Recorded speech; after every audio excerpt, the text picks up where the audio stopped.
Hey, what is going on, everybody, and welcome back to the College Info Geek podcast, the internet's best resource for students looking to get ahead, but a terrible resource for learning how to talk to me or my son ever again, because don't you ever talk to me or my son ever again.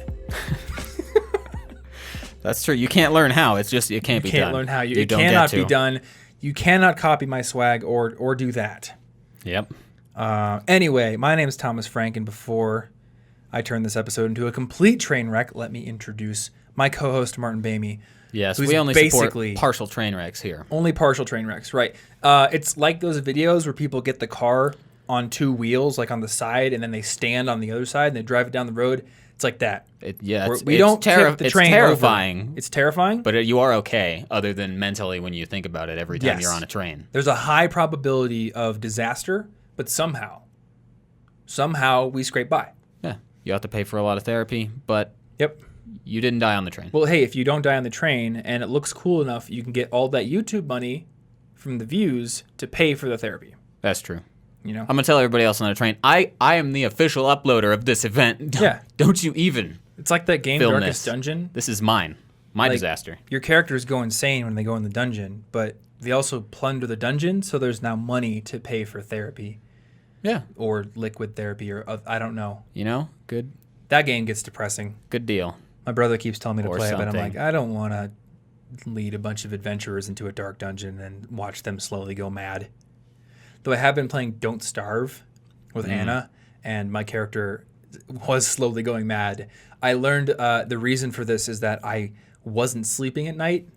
I would just build a campfire, and then I would stand there, and I'd maybe cook some food and eat it, and then I would just stand there waiting for the night to end, because I didn't know you were supposed to build a bed and sleep in it. Well, that'll do it. So that will do it. Anyway, we're doing a little bit of a different episode today, because I know nothing about what we're going to talk about. Yep. I am like sitting in class, basically, at the moment. We're going to talk about how you can be a little bit more like, as you like to put it, my main man, Leo DV. Leo DV. The DVD monster. That's what I've been calling him. That's how I've been writing it down, because his name's too long. Leonardo da Vinci. Yeah. Or is it DiCaprio? I don't know. It's probably both. I would actually be okay with being more like either of those people, because Leonardo DiCaprio is a pretty good actor. I just assume they're pretty similar guys. Leonardo. Yeah, if you have the same name, they're probably... I mean, well, there is a turtle, and he's quite unlike those other two, given that he's an anthropomorphic turtle. There's a turtle? Oh, I got you. Never mind. I don't know why I was thinking of real-life turtles, like at a zoo with a name, and I was Donatello. like, Who's the fourth one? Michelangelo. Yeah, Michelangelo. And Shredder. Can't forget about Shredder. Yeah. And what's the... Splinter? Is that the rat's name? Yep. Yeah. Anyway, so apparently you have read the entire Walter Isaacson Leonardo da Vinci biography over the past few months. Yep. I actually started it about 6 months ago. I've been reading it. Gosh. I've been reading it off and on. In all fairness, I did abandon it for a little bit to code things, but it is also just. It's very long and dense. Isn't it like a massive book? It's like a tome. That's a good word. The tome. I don't use tome very often. The tome of Leo DV. This is a tome right here. Is it this big? I have it on Kindle. Oh, okay. I actually haven't seen the book in person before, but I do know that Walter Isaacson. It's big when I looked at it, but I couldn't tell you the thickness offhand. He also wrote the Ben Franklin one, right? I think. I don't know. I know he wrote the Steve Jobs biography. Which I read this because Bill Gates recommended it. Oh, it's one of his recommended books? Yeah. I started reading Business Adventures because of his recommendation, and I need to finish that. It's basically just a collection of essays and articles that this guy wrote back in the 60s, just kind of reporting on different things that happened in the business world. Yeah. And it's pretty fascinating. So it looks like this is a 600-page book. Dang. However, because it is all incredibly dense, like biographical information, that it's like you can't just skim through it and then know. It's not Name of the Wind. It's not a story you get to follow in the same way. There are just tons of details. Yeah. Cool. But yeah, I read that. It's pretty cool. Turns out Da Vinci's a pretty cool guy. Otherwise, I doubt they would have written this biography. Mm-hmm. Well, this episode is coming out hot on the heels of our procrastination series on the YouTube channel, which I introduced by basically throwing Leonardo da Vinci under the bus. Right under the bus. Because He was a terrible procrastinator. Yeah. So I'm guessing that the man had a few redeeming qualities. Otherwise, I think this episode's title will be How to Not Be Like Leonardo da Vinci. Yeah. Well, actually, that's part of why I liked the biography, because it showed some of the more human traits that he had, because it's easy to imagine just ultra brilliant genius, like a lot of people also would do with Einstein. Let's ignore all of the things that made them more sort of reachable for us. Yeah, and that's kind of how I've always seen Da Vinci. You deify them. I don't know much about the guy, but you watch all the documentaries and things where they glorify the art, and then the architecture drawings and the far ahead of their time designs for things like helicopters, even though they wouldn't have actually flown. It's just like it's fascinating that he would have even come up with those ideas in the first place. Yeah.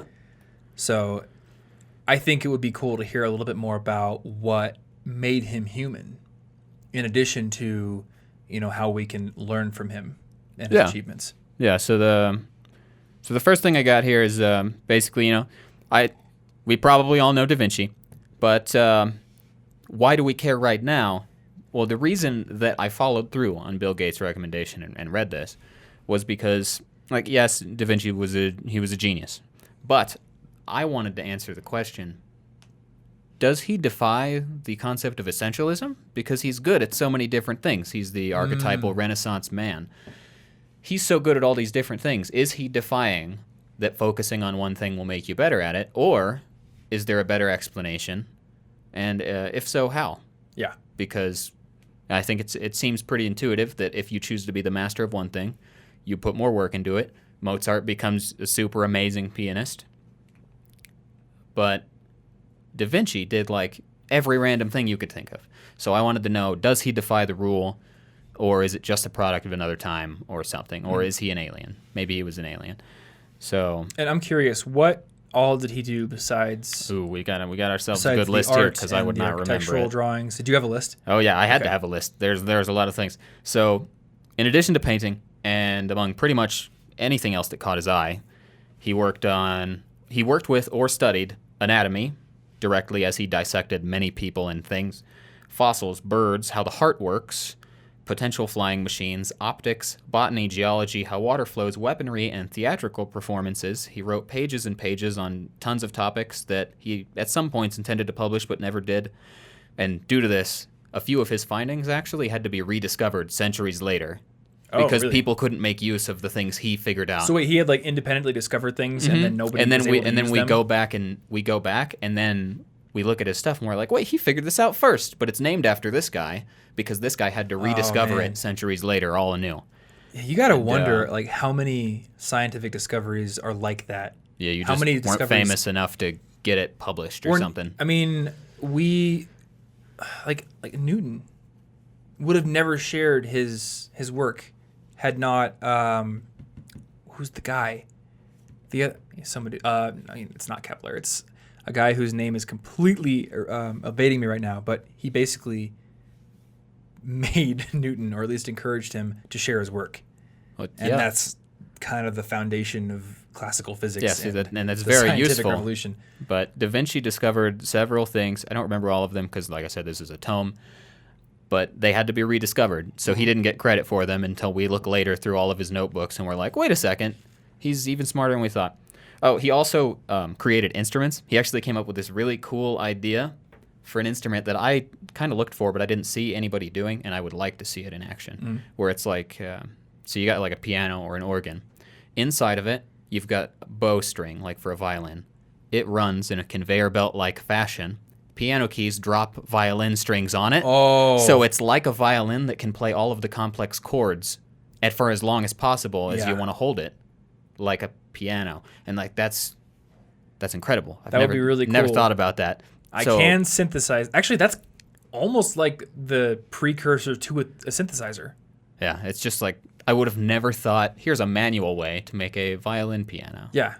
And that's really cool. So it's just like everything that you could think of, as long as he was interested in it, he dove right in. He didn't care. So do you think that, were there circumstances in his life that just allowed him to pursue his interests without the need to work or have a career? Or Like, was there some sort of unfair advantage for him? Well, I don't like he did get some good deals from his skill later on, but he was born an illegitimate child. Okay. And that didn't help him. He didn't get a whole lot of inheritance or anything. Yeah. Some things helped him, and some of his patrons were more forgiving and helpful than others in allowing him to sort of do his thing. Yeah. But he also just sort of wasted a lot of time and made a lot of people mad and never turned in things he was paid for. Was he, I couldn't verify this in time for the video script, so I didn't mention it, but was he commissioned to make the Mona Lisa, or was that a personal project? That was a project that somebody wanted him to make of, maybe it was their sister or their wife. I realize those are different. I don't remember the details of this guy. He was less important. But could have been the same thing. It could have, it could have been. It could have been. But that was for somebody who wanted it done. He never gave it to them. We have no evidence that he ever accepted payment for the Mona Lisa. Okay. And he never turned it in. And the reason that, it was in his studio when he died. He very well may not have been done with it. I don't know that he didn't say, hey, look, it's done, and then died right then. But he had been working on it for 16 years. So chances are that was not done in his mind. He was a perfectionist, and he would not drop things. He would just keep shipping, all the agile development. That's not Leo DV.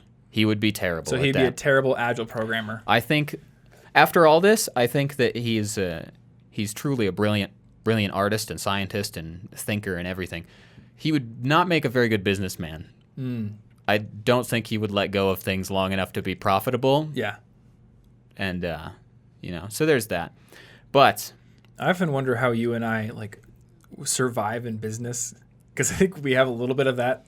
We each do. Yeah, I actually, there was a lot of stuff in here that I was like, I identify with that strongly, and I don't know if that's fortunate or not. I identified with the procrastination thing for sure. Yeah. Because for me, I want to put touches on things and never finish them. And really the only way I get around it is by having deadlines. Yeah, he was forced to publish the Mona Lisa by dying. So, good thing it looked really good when he was done, right? So, yeah, I like that he procrastinated, though, because he was not a god. This is, for the most part, his brilliance is actually self-taught. Okay. And so he wasn't tutored by the best tutors in all the land? Actually, for a while, he looked down on formal education because he didn't get the opportunities to go do it. So he didn't have that. And he looked down on just taking knowledge from old books and stuff. Later on, he opened his mind up a little bit to taking some help from previous thinkers. But in the beginning, maybe he was a little bitter that he didn't have super good education or something. Yeah. But he touted experience as the better teacher. Okay. And therefore, he went through and learned a lot of things firsthand. So he's a product of obsessive curiosity, basically. He taught himself how to be good at all this stuff, and later in life, he opened himself up to that. Yeah. So did it go through his early life?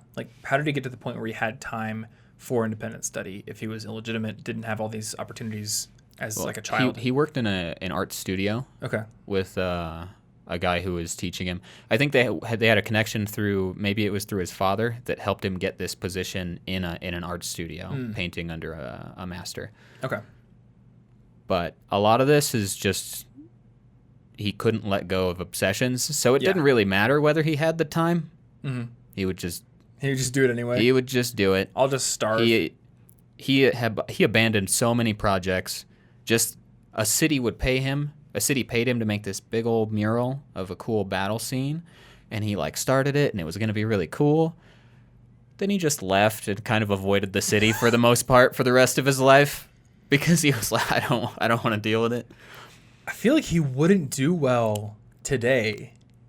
We have phones and email, or maybe he could be some sort of ascetic who just he also in the mountains or something. He had powerful patrons several times in a row. So he ended up working for the Duke of I think Milan, and then at one point he was favored by the French king.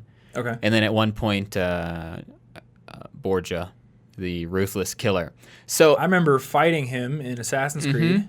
So basically, he had powerful patrons. So it was the city would be like, "Hey, could we get that guy who owes us this work?" And they'd be like, actually, he seems to be doing some busy stuff here for the King of France. No big deal. We're not going to conquer your town or anything if you make us mad.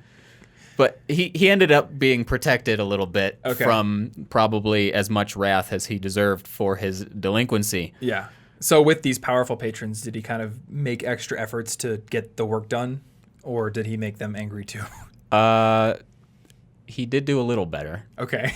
He would do a little better, but not all of those projects got finished either.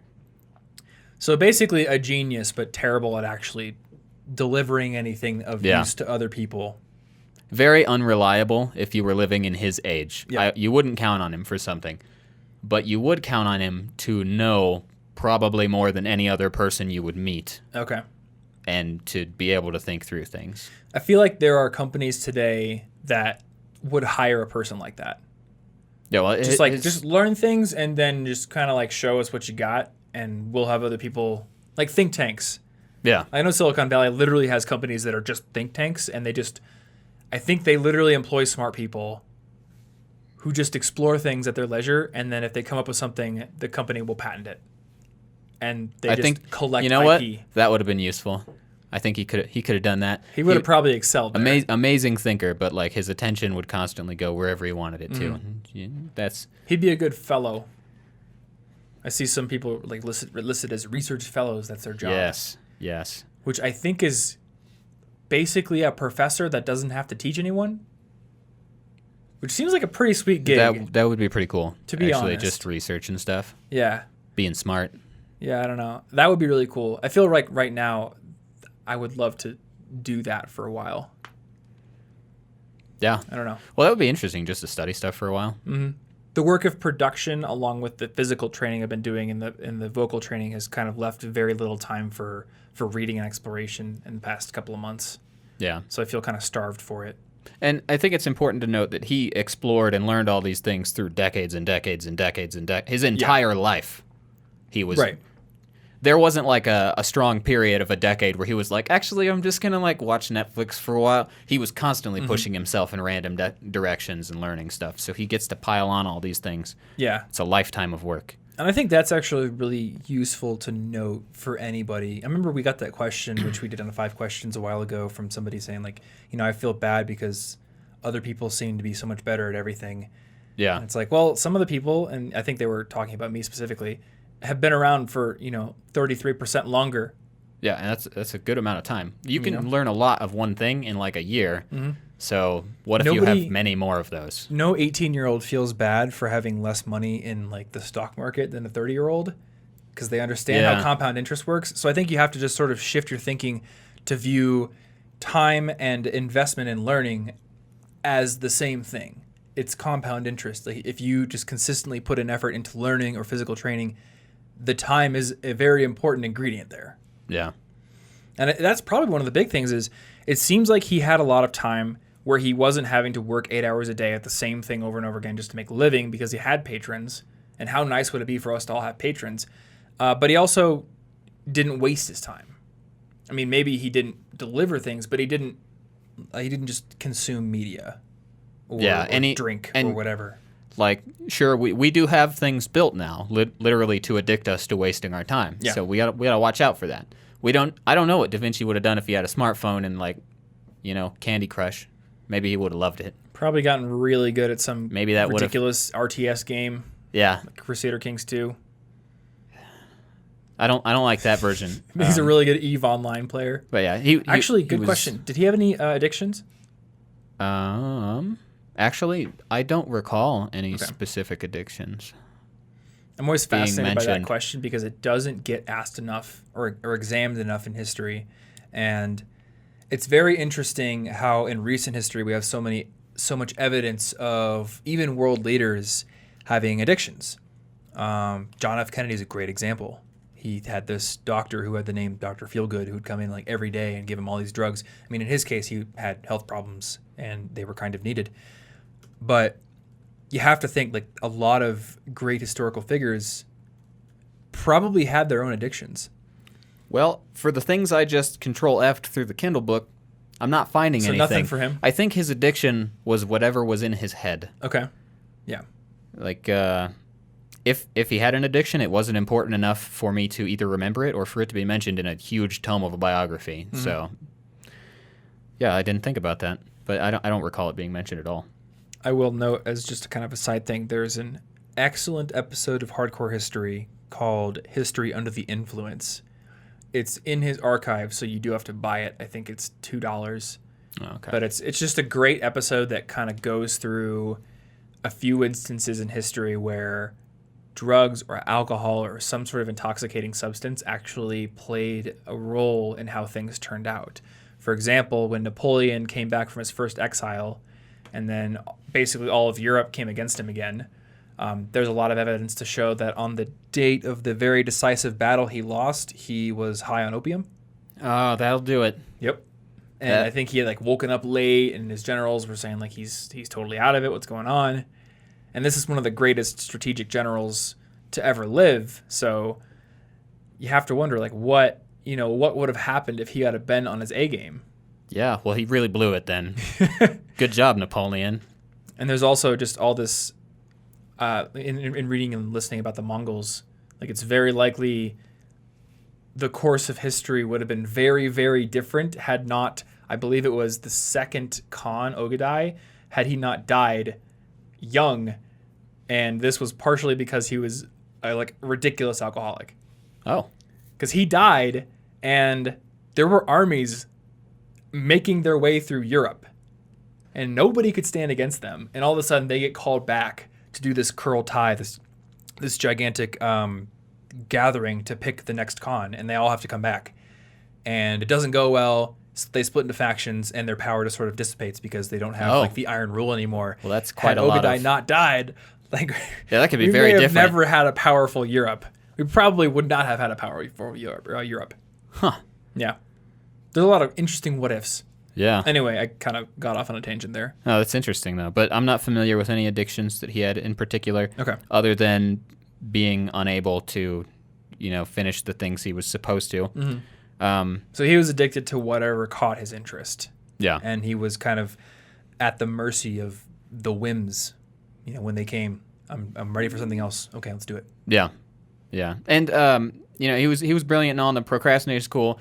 And procrastination is whatever. Maybe to us it can seem, but history still sees him as a genius. Yeah. But in his time, he did not seem to like this about himself. I know to like the procrastination thing? Yeah, as you quoted in the video, he wrote in many notebooks, "Tell me if anything was ever done.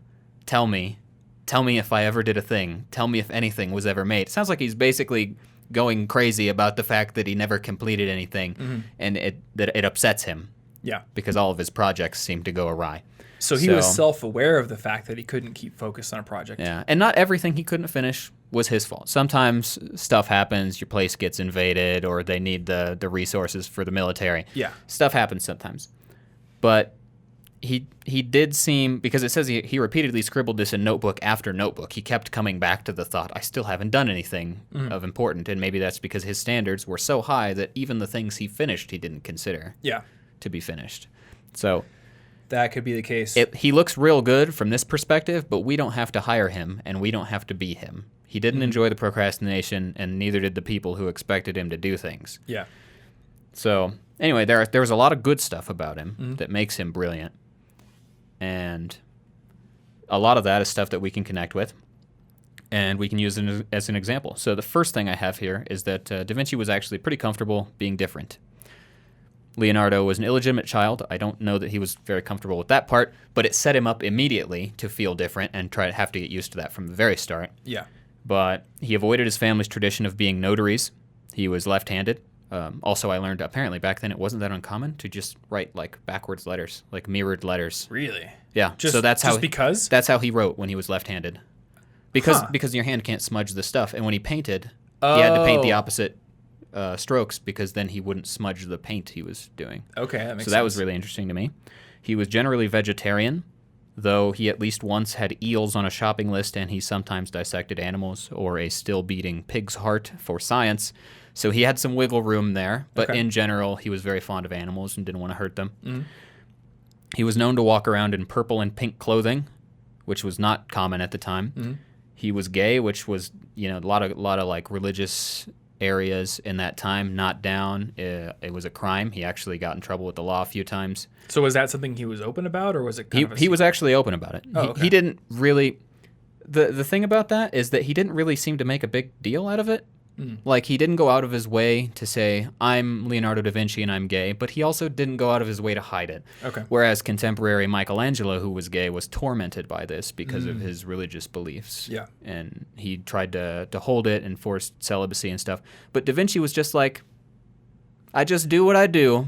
I'm da Vinci. Yeah. He didn't care about these things because they were all just kind of side notes to the work he was obsessed with. Yeah. His personal traits didn't seem as important to him as whatever he was learning. Mm-hmm. And I think that's actually, it's pretty interesting that he cared so little about his identity compared to his work. Like any form of it. Like, he didn't seem to, as long as he was busy with work, yeah, a lot of the other stuff didn't matter at the moment. Was there anything that indicated that he had to go through a journey to sort of accept these differences, or was he just naturally okay with being a little bit of an outlier? Well, I guess I don't know how he felt when he got in trouble with the law and nearly more in trouble. He did get by. He got out of that somehow. But I'm sure that didn't feel great. But he just had a lot of things about him that made him different from the other people. And I think eventually he embraced it because of the city he was in, which that time period was really good for artists there in is it Florence? Is that what you would call it in English? I'm reading all these names that in other languages because it's Isn't it just Florencia? It's something about I'm just something like that. remembering what they called it in Assassin's Creed 2. This is my knowledge. Yeah. I have not read this book. But yeah, he was there. There were a lot of artists, and it was actually pretty common. A lot of the famous artists from the time were gay. So it's not like he was completely alone. Yeah. But he was used to the fact that I'm an artist, I do a lot of things differently than people, and I don't care. I'm going to go research stuff now. Yeah. Leave me alone. So first thing is learn how to become okay with being different, being unique, not caring what other people think. Though I think there's sort of a middle ground with the whole don't care people think thing, because you still have to have pride in your identity and what you do. Oh, yeah. Some people is I don't care what people think, and I'm going to go do things that are objectively bad for me, or I'm going to be lazy because I don't care. I think you have to figure out what your values are and what you think is good, and then if it doesn't align with what society thinks is cool, then that's when not caring is kind of like a superpower. Yeah. But he was willing to be different and think different, and that was obviously useful to him being one of the best thinkers of that time. So the next thing is be obsessive and curious. Yeah. He was relentlessly curious. It doesn't matter what kind of thing it was. He wanted to learn it for himself. He got lost down rabbit holes all the time, and he did not care. So he always carried notebooks with him. He wrote all his thoughts down on paper, made observations about people's facial expressions in the crowds, and just tons of stuff. And he wrote a bunch of to-do lists about stuff to learn. And here's a sample of some of the stuff that he just felt like learning. The measurement of Milan and its suburbs, which he later used because he wanted to draw it. Get the master of arithmetic to show you how to square a triangle. Ask someone how people walk on ice in Flanders. Get a master of hydraulics to teach you how to repair a lock, canal, and mill in the Lombard manner. Get the measurement of the sun, promised to him by some French person. Discover why fish are faster than birds when water is heavier and thicker than the air.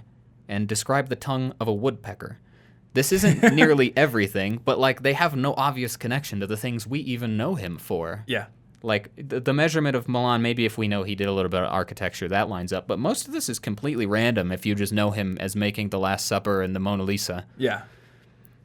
Also so the tongue of a woodpecker curious is about pretty everything. Interesting. But yeah, he just wanted to learn everything. Mm-hmm. And I think that's one of his biggest strengths. Yeah. So relentless curiosity, which is great because it gives you the ability to think laterally and to pull from many different dimensions and fields when you're maybe inventing a helicopter prototype or something. That's one of his greatest strengths because creativity often comes from separate disciplines coming together.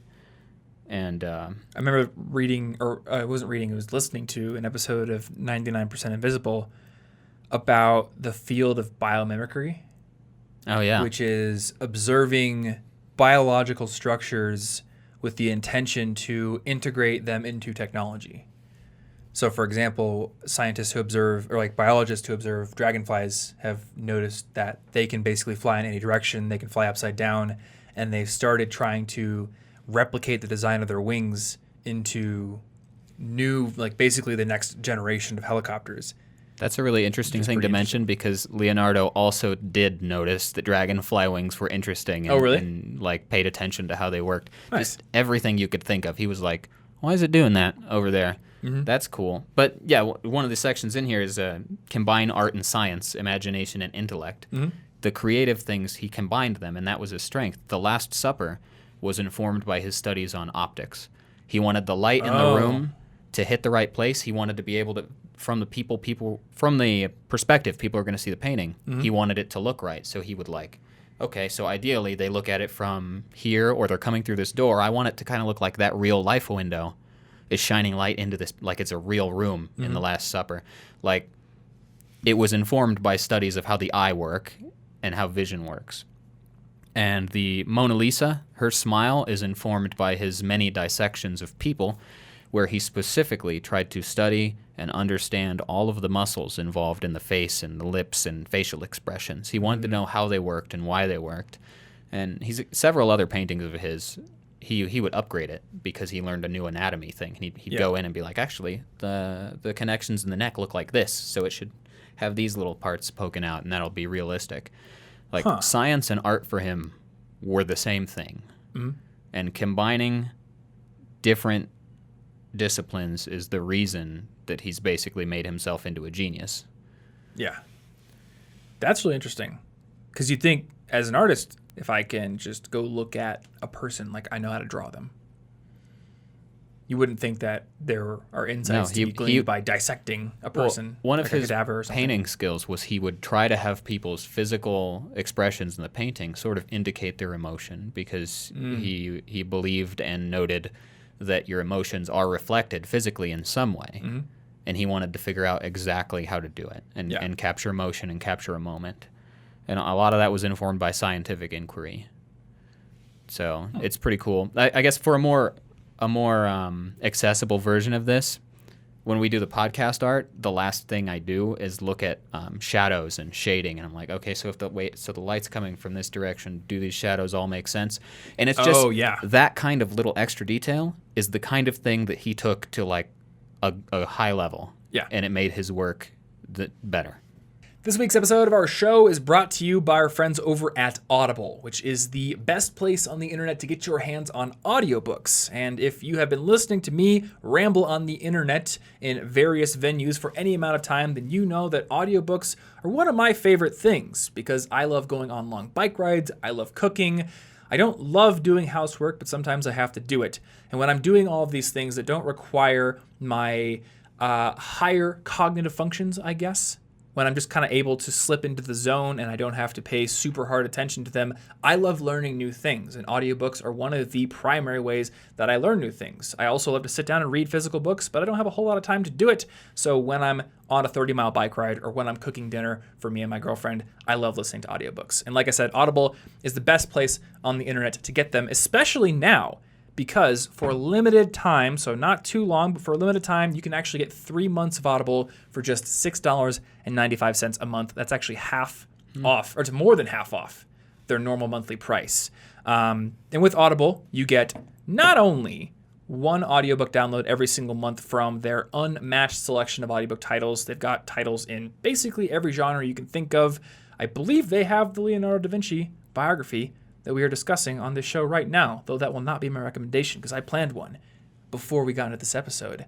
But all kinds of books across all kinds of different genres, as well as the bestsellers and lots of obscure stuff. And you're going to get one audiobook download per month from that huge library, plus 2 Audible originals that you cannot get anywhere else. That's a pretty recent addition, so it just makes the membership that much sweeter of a deal. There are also some pretty great benefits with the membership, such as the fact that if you don't download a book in a month, you don't use your credit, that credit actually rolls over.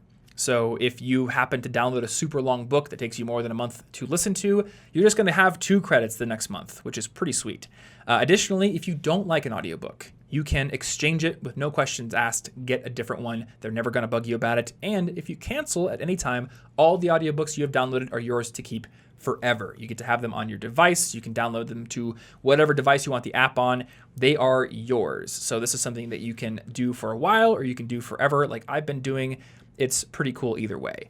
So in every Audible ad we do, we have book recommendations, and I know you have one. I do. I'm going to let you start, actually, with yours. All right. My recommendation is one of my favorite fiction books. It's The Buried Giant by Kazuo Ishiguro, and it's a fantasy novel where the main characters are an elderly married couple. And this was such a unique idea for me that I just went out and read it immediately as soon as I heard about it. Mm-hmm. And I really, really, really enjoyed it. It's a great book. It's a very unique fantasy setting. Elderly couples are usually not, the heroes in an adventure. I can't think of anything else where it's an elderly couple. I was like, what is this even going to be like? I have no idea, but it's a great book. I guess Up is about an elderly man. That's true. But then there's a kid. That's true. Cool. Okay. My recommendation is nonfiction. So we have a little bit of a diverse recommendation list here for you guys.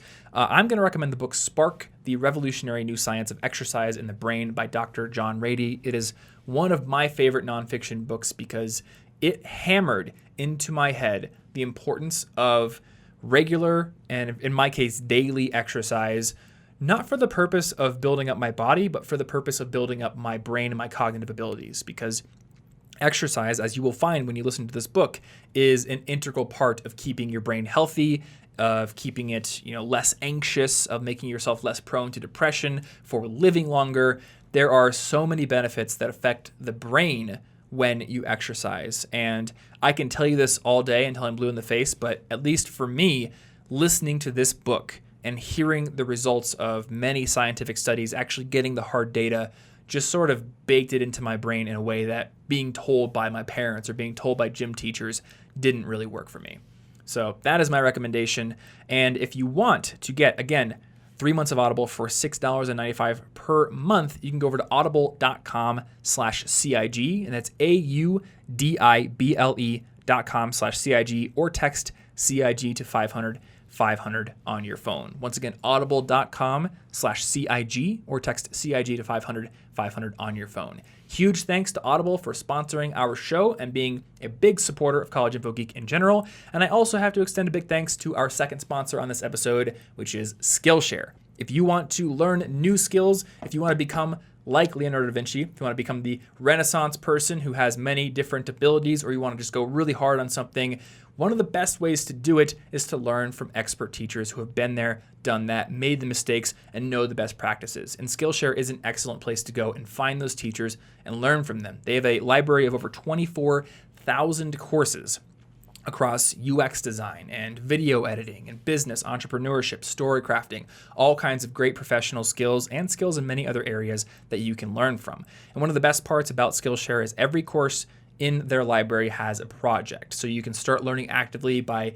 either downloading the example files or following the prompts to start doing what you're learning right away instead of learning passively. It's one of the things that I love about Skillshare, and it's why, I think I can say this now, I have a Skillshare course coming out in the near future. There will be more information about that, and if you have a membership, you're going to be able to watch it for free.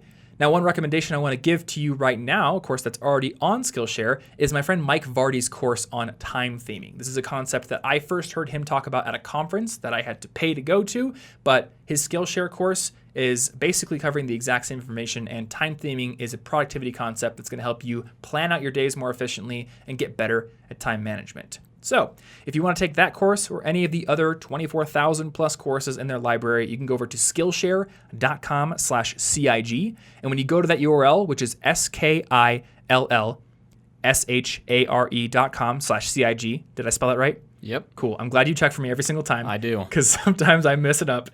You can get 2 months of unlimited classes on their platform for just 99 cents. So once again, it's Skillshare.com/CIG. And big thanks once again to Skillshare for sponsoring this episode and for being a huge supporter of College Info Geek in general. Let's get back into it.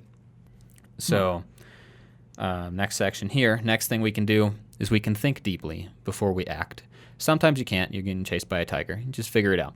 But I'm thinking deeply then. Well, you better think fast. Different parts of my brain. Deeply and fast. So when he painted The Last Supper, Da Vinci was known to stare at the painting for just like an hour, put in a brush stroke, and then just walk out. That was it. That's the work. Okay. And he explained this to one of his benefactors. He specifically said that men of lofty genius sometimes accomplish the most when they work least, for their minds are occupied with their ideas and the perfection of their conceptions, to which they afterward give form. So he didn't look like he was doing a lot, but his brain was very hard at work the whole time, and or just letting things simmer in the back of his head if he went to go do something else. That way he would come back with a better solution, that diffused mode of thinking. I've seen a lot of people argue against open concept workplaces because of this. Because say you're a programmer and you're just sitting there not doing anything. To everyone else, it looks like you're not working. But to write a good program, it's really guilt-inducing. A lot of it is just you need to sit there and you need to just have all the pieces in your head and figure out how they should fit together. I mean, you had to design an entire algorithm for the related posts at the bottom of our site and figure out like how do we maximize the speed? How do we minimize the server load? All these things. Yeah. You can't sit there typing code, but you conceptualize those things. Yeah, and that's one of the things that I identified with too, because like you said, I often spend days just thinking, how is this going to work? Mm-hmm. How is it going to affect things or enable future things? If I get rid of it later, will it leave a mess behind? Yeah. How do I do this in like the cleanest, best way? And then I'll do it in a few hours. Mm-hmm. 90% of coding to me is thinking. 10% is typing. Yeah. You just type it later. That's not the big deal. The syntax, you just Google it until you find a Stack Overflow that tells you the syntax you don't understand. Yep. You eventually learn all the syntax and can type it yourself. But when you don't, the syntax is the least of your problems. Mm-hmm. It's the thought behind how it's going to work that you can't just Google. Mm-hmm. So, yeah, I don't think he would have done very well with the agile mindset of, ship this version and fix the bugs later. Yeah.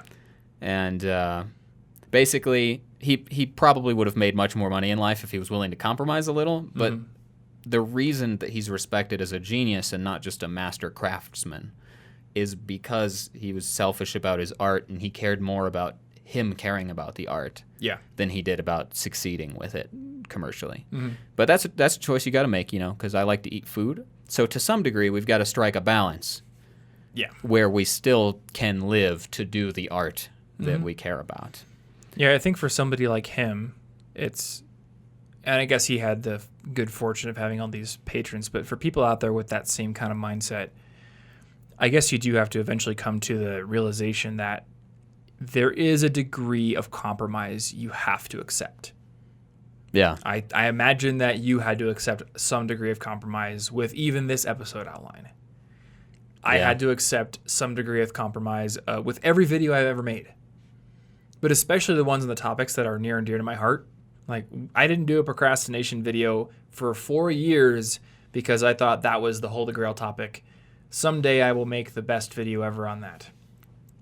And the ironic thing is the reason that I did that series is because I was super behind on videos. Yeah. And I actually had scripts written for other topics. And then I thought, wait a minute, I'm behind by 3 videos. What if I do a 3-video series? And I just jump into it. It's almost like the deadlines forced me to compromise. It's like, let's just use that lack of time as a motivator to actually get this thing done. Yeah. And there were certain patrons where he did do some stuff, just he was more likely to be responsive to them because they were powerful and important and paid well. Yeah. But the things we know the most are the things that he didn't want to compromise on. Mm-hmm. So we've got to strike a balance because you can't make cool art if you can't eat food first. True. And everything that we know him for is kind of stuff that was discovered after his death for the most part. Yeah, a lot of this stuff that he didn't even get credit for until later when people went through his notebooks. Mm-hmm. But we know him as a brilliant artist and thinker. We do not know him as a good businessman. No one has ever told me Da Vinci was a good businessman. Yeah. And they won't. So, are there good businessmen that we remember hundreds of years later? Like maybe Crassus. He was rich. I don't know. He was good at schmoozing. I'm sure there's some.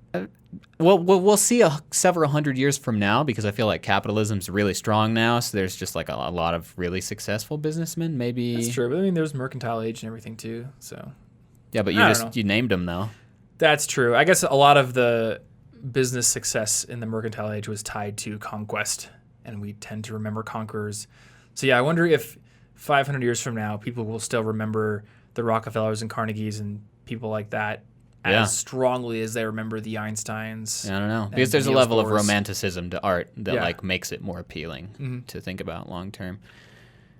Yeah, I don't know, but anyway, I'll start working on my time machine. Yeah, work on that, and we'll find out. Yeah, but so another thing that Da Vinci did that was important and pretty unique for the time was he was open to being wrong. So he would come up with new ideas.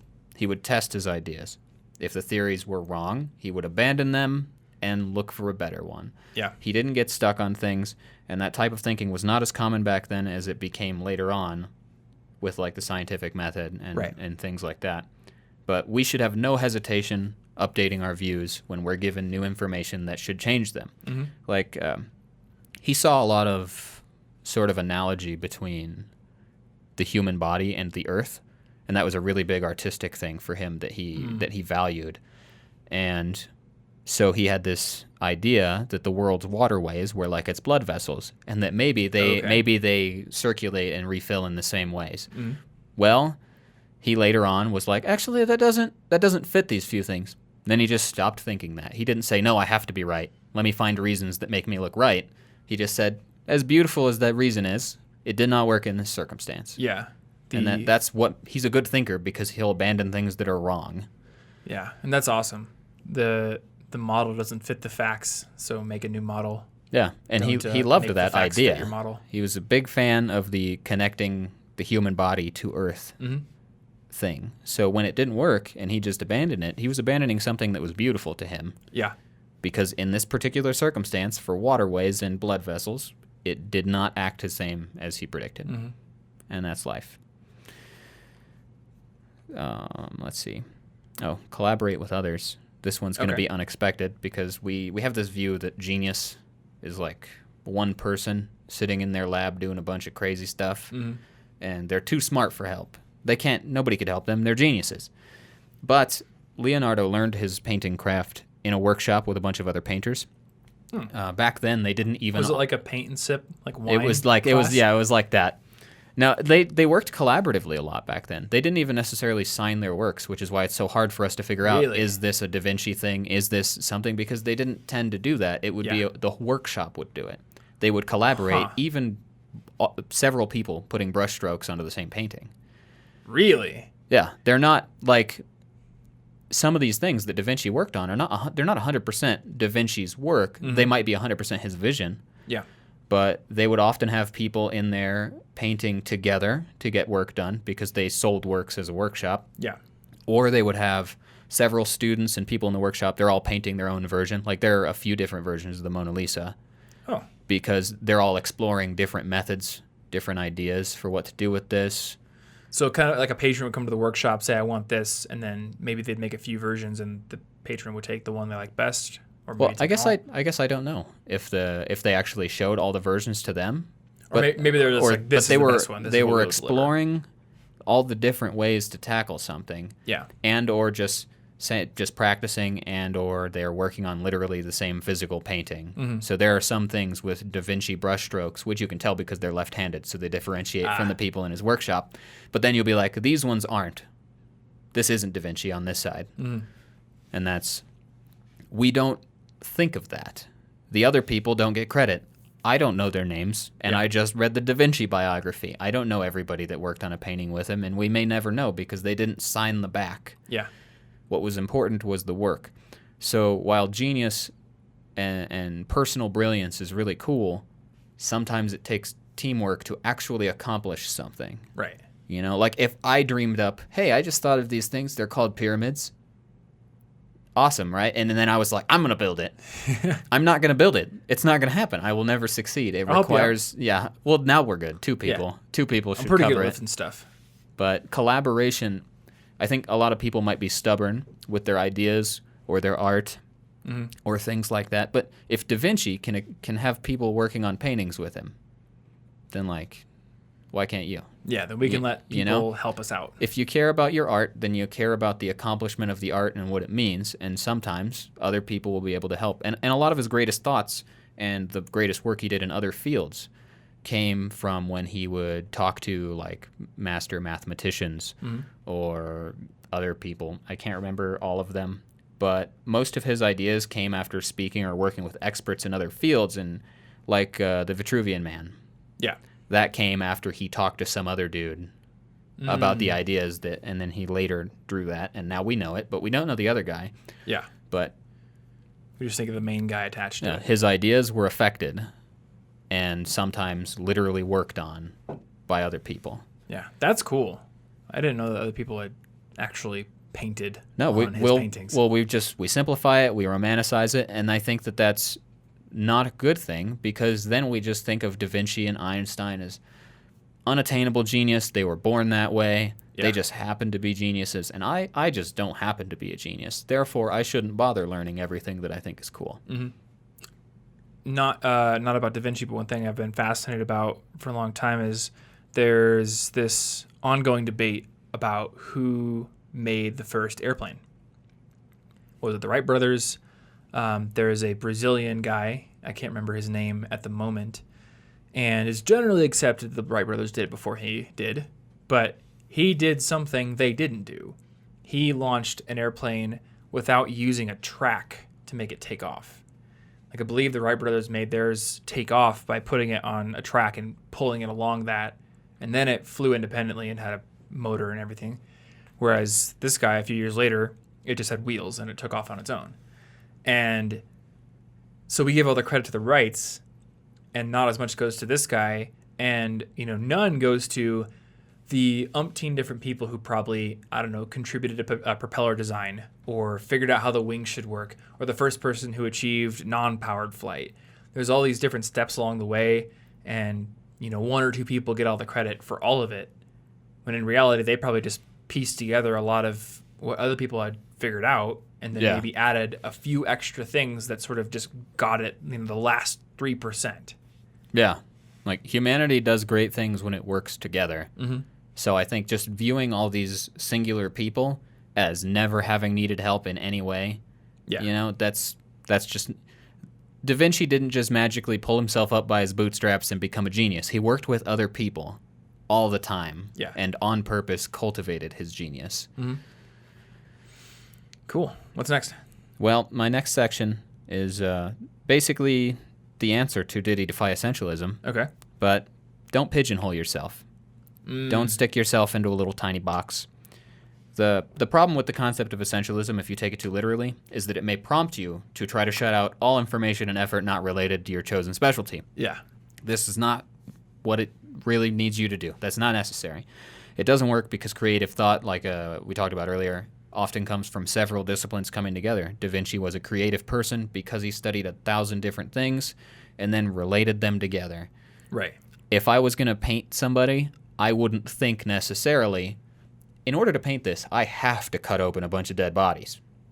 But because he did, he made more realistic paintings. He made better paintings because he did also do that. Yeah. Obviously, he could have painted them without that, but having had done the other thing helped his work.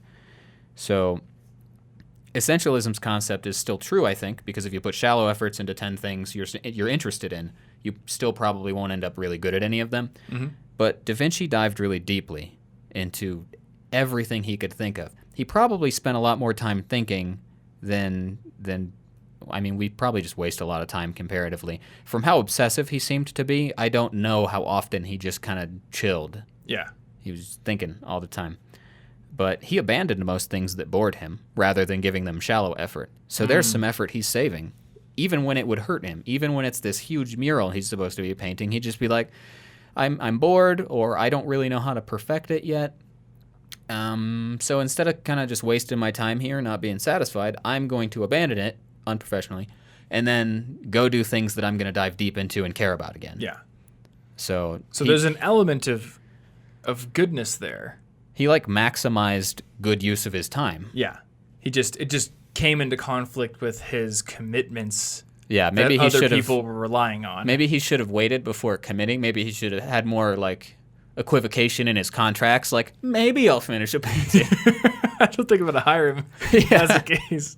Yeah, but like the part where he's spending as much time as he wants on the things that he's really passionate about, and the other things he's just saying that's dumb. I'm just gonna literally leave the city. Yeah. Not think too hard about that and hope it doesn't come back to haunt me. Well, I think that's the problem with trying to live unequivocally by certain principles.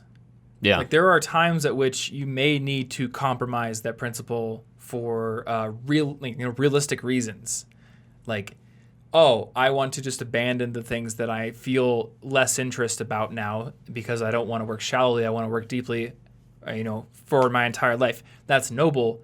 But if you are already committed to work that other people are relying on, maybe you should put a plan into motion to start moving into that kind of work you want to do while also meeting your obligations. Yeah, you're like, I'll finish this, then I will abandon the thing I don't like anymore. But I'm at least, that would be better professionally, I think. Yeah, or like, and this one may be controversial, but I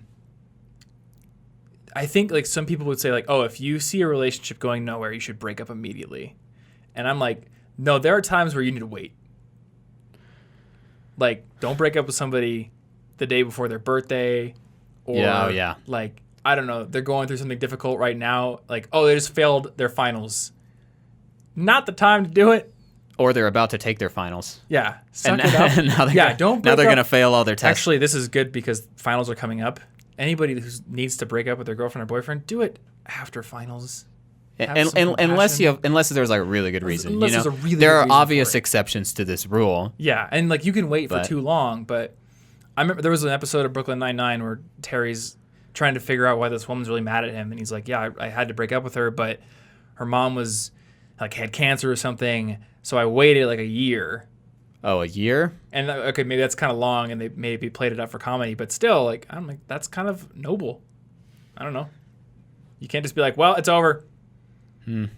There are other people's feelings and needs. There are commitments. You can't always abandon everything right this second. Yes. Life isn't always literally exactly what you want at every moment. Exactly. But as a general rule of if you're not that invested anymore, try to stop dedicating your time to it. He wasn't like, but I said I was going to do this, and this was what I really liked back then. His past self did not have a lot of control on his present self. Yeah. And to a degree, that's really cool because it meant that he was getting the best use of his time, the best use of his brain, because you work better when you're passionate about what you're doing, and he was like in deep work mode, basically, all the time on these things because he didn't do things he didn't care about enough to do them deeply. Mm-hmm. Yeah, and that is really cool. But he also wasn't going full throttle on these things at all at once, though. Mm-hmm. So essentialism still applies here because he was just using his effort better, but it's not like he became great at every single thing that day. He still took time. Yeah. There was actually a period of time where he was so obsessed with scientific inquiry that he really didn't even want to think about painting. He didn't even want to pick up a paintbrush. We know him, I think, first as a painter for the most part because of the Mona Lisa and the Last Supper, but there was a period of time where he was like, I don't even want to think about painting. Painting's stupid. I'm an engineer. Like, completely separate period of time where maybe he was still doing some painting, but he really didn't want to be. Yeah. He was willing to let go of something as his primary interest to chase something else. Mm-hmm. And he ended up being really good at a lot of things because of that. If he had said, I need to paint 8 hours a day for the rest of my life, we would not have a lot of the things that he figured out in his notes and that we can look back on and say, how did he do that? Yeah. Yeah, and that's cool. I kind of want to do that sometimes. Yeah. He would just, I'm gonna tone this part down. It's not exciting. Today I'm an engineer. And there was actually, he like sent out a job letter sort of thing to, I think the person, it was the Duke of, maybe it was Milan at the time. And he mentioned all these things that he could do. He was like military, engineering, water stuff, like how to divert water and engineer water and stuff throughout the city. And then at the very end, he's like, also in painting, I can pretty much do whatever. Like the thing, like it was just like, P.S. can paint. I'll throw it in there just in case that's what gets me hired. If you like needed the painting, yeah. But like he didn't care as much at certain times. Mm-hmm. Yeah, I feel like a lot of people would love to be like that, but there's just too much obligation or guilt or comfort. Comfort is a difficult thing to abandon. Mm-hmm. People don't like to lose things they already have. Yeah. Yeah, I mean that's a big thing for me and for you. There's certain goals that require staying the course. And maybe, part of you wants to go and explore and just kind of abandon everything that you've built just for, just in exchange for going and exploring the world or doing something new. But that would require sacrificing maybe an obligation or a duty you feel that you have or a long-term goal that you're working towards.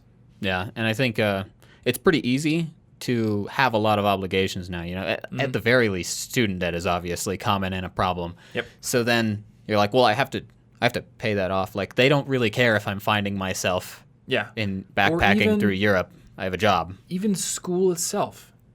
I mean, we get how many emails from people saying I'm a sophomore in college or junior in college, and I realize like I don't know if I want to do this. I kind of just want to. Oh yeah, and you've already paid for a couple of years. World, but I have all the student debt. Like in principle, I would love to say, yeah, just throw it all away, become a student debt refugee, leave the country. They can't get to you unless you come back on home soil. Then they can get you, but that's not practical. No, and we can't do it all the time. And he did do work that he didn't necessarily want to do for certain patrons that he would accomplish more things for. Mm-hmm. It's just he frequently abandoned things. He honestly finished relatively few things throughout his entire life. Yeah. With the Mona Lisa being finished by him dying, or he probably would have kept painting it. Yep. Yeah, and unlike him, we don't have Borgia as a patron to protect us, and we can't just walk away from the city and have them never know where we are. I don't actually want to work with a terrifying warlord. Me neither. Kind of guy. Yeah. But, that's a sacrifice he made to work on the things he was interested in. It's true. Yeah, but I think that there's something to be gained by reading and learning about the principles he lived by, and then maybe seeing if there's a way that we can inch toward them in our own lives. I think we should adapt them to what is reasonable. Mm-hmm. We don't even need to have all of these things. Or maybe it's just the process of sitting down and asking, like, have I smothered my curiosity through years of, chasing something for external reasons or for duty or for commitments that I no longer feel are important to me? Yeah. I think it's just like self-awareness. It's like having frequent conversations with yourself to ask, is the path I'm walking still meaningful to me? Do I need to be walking it? Is there some duty that is important? Yeah. And you find out which paths you care most about by exploring a lot of things. Mm-hmm. He explored tons of things. He got to find out which of those things were more interesting to him. Yeah. He didn't always go into deep into each one of them as much as he did certain ones. He did a ton of dissections, and dissecting a still beating heart is pretty intense. Yep. He didn't go that deep on every single thing that he tried to learn about. Yeah. But I wouldn't have thought of dissections as a great place to start a hobby. Maybe I would love it though. Maybe it is my hobby. Maybe it's my best hobby. I had to dissect a frog once, and oh yeah, you're right. I did that in high school. So from my experience, it's not my hobby. Yeah. But clearly, he tried it. He was interested. I wasn't grossed out, but I didn't enjoy it that much. I wouldn't say that I would do it instead of playing the new Pokemon. Yeah. I still need to play that. Yeah. It's really good. I really like it. Playing Don't Starve with Anna. That's my game right now. Yeah. But there's it's a lot of stuff in here. It's a huge biography. It was really interesting to read. I tried to pull out stuff that we could learn from as opposed to all the minute details of his life. If you want those, read the biography. It's really cool. Mm-hmm. Dig into 600 pages. Yeah. Although a lot of that's probably citations too. Oh, fair enough. So that's fair. But it's really information dense. Yeah. And it took a bit of time. That's what Matt told me about the Ben Franklin one. It was like super informative, but man, did it take me a long time to get through it. Yeah, it's like I don't casually get to read the Leonardo da Vinci biography. Mm-hmm. So, I guess that's most of the lessons I had written down. Okay. So, in summary, we've got Da Vinci was really comfortable being different, he was himself. He was obsessively curious, sometimes unhealthily obsessively curious, and I empathize with that. He thought really deeply before he acted, which allowed him to create the kind of masterpieces that we get to look back on, because he put way more effort into painting a single smile. Plenty of people would just paint lips. Yeah. They would say, those are lips, thank you. But he did more than that. He cared about how the muscles under the lips worked. Think really, really deeply about the things that are important to you. He combined art and science, imagination and intellect. They were basically the same thing. I don't know that he would have separated those things in his mind at all. Yeah. Because science was beautiful to him like art was, and art incorporated science. Mm-hmm. There's actually a very good, I want to put it in the show notes, video somebody made from a recording of Richard Feynman, and I believe it's called Ode to a Flower. And it is about that intersection of art and science and seeing science as beautiful. Cool. And we'll have that in the show notes, and everyone should go watch it because it's great. Yeah, it sounds like Da Vinci would watch it if he had YouTube. He would. And he was open to being wrong. If he had evidence that did not back his beliefs, he would abandon those beliefs and say, okay, let's start over. What beliefs fit the evidence, not what evidence fits my beliefs. And he collaborated with others. He was not afraid to get to share the work or even the credit. It wasn't a big deal. It's about the work. And he did not try to pigeonhole himself off as one kind of person. He was not just a painter. He was a painter, but among many other things. He did not pick one thing and say, well, I'm the art guy, so I can't be the science guy. Mm-hmm. I'm the vegetarian, so I can't ironically work for one of the most ruthless warlords. And, maybe there's a little bit of hypocrisy in some of those stances, but he did not say, I said I was this, and now I have to do it for the rest of my life. Yeah. He was willing to sort of evolve. Mm-hmm. And I guess one good extra thing to note in the summary is that he was also not perfect. No. He was a terrible procrastinator, and he often shirked his duties. Yep. So I would not hire him for much other than interesting conversations. I'll hire him for my think tank if I ever have enough money to fund a think tank. But if I wanted a painting and I wanted it done for a special event, I would never even wouldn't consider it. But I think that it's just a good reminder that any figure that we cover, anybody that we look up to, there's going to be something about that person that you may not like, or that's going to be a flaw. And that goes for living people too. Yep. That goes for anybody who looks up to online personalities, for example. If you got to know them better, if you got to know me better or you better, you'd find things that you didn't like. Yep. But hopefully you would also find things that you do like and that you could say, all right, I'll take that element of the person. So I will not deify this person. I will not put this person as an entire entity up upon a pedestal and aspire to be them, but I will aspire to be like them in the ways that I have determined are beneficial. Yeah, you incorporate the parts that you like, but just being them it's not a great idea. Yeah, and I guess there's also the note to keep survivorship bias in mind. Yeah. He may have been able to survive all of his duty shirking because he had Cesare Borgia on his side. We don't actually know of all the other people who were irresponsible because maybe they were murdered. They may have been shirking murdered. We don't know how many other. I don't know. We wouldn't have heard about them. To old age and make lots of notes. Yeah. They were dead. Oh, and I guess my very last note will be his brilliance was not. He wasn't just born a genius. Mm-hmm. He on purpose studied a lot of random stuff obsessively. Yeah. And he built that brilliance. Yeah. So he may have been naturally smart, but he also put in the work. Yeah. If you're naturally smart and you don't work, that's not your potential. Mm-hmm. He worked really hard to reach his potential in every field he liked. Hard work beats talent when talent doesn't work hard. My football coach said that all the time. I think it's Leo DV quoted that. Leo DV. Pretty sure. He said that. My boy. He said it in Italian? Yeah, my boy Leo DV. Yeah. You know what it is. Assassin's Creed 2 is a good game. It is a good game. Just end on that. Go play Assassin's Creed 2. He's in it. Love that game. He's my favorite character in that game. Yeah. Absolutely my favorite character in that game. Anywho, so I think we're going to wrap up there, right? Yeah, that's what I got, you know. Sweet. This is, episode 240, I believe? I think so. Yes. So, if you want to get the show notes for this episode, including, we'll have a link to the book and Ode to a Flower, which is a fantastic video that I want to go watch again now. CIGpodcast.com/240 is going to be that show notes link. Or if you're watching this on YouTube or Facebook, you can click the link in the description below or to the side or wherever it is for you on your device. Can never say where things are. There's mobile layout changes and things. You can never know any these days. I mean, even our website has some layout changes. Yep. Not many, but some.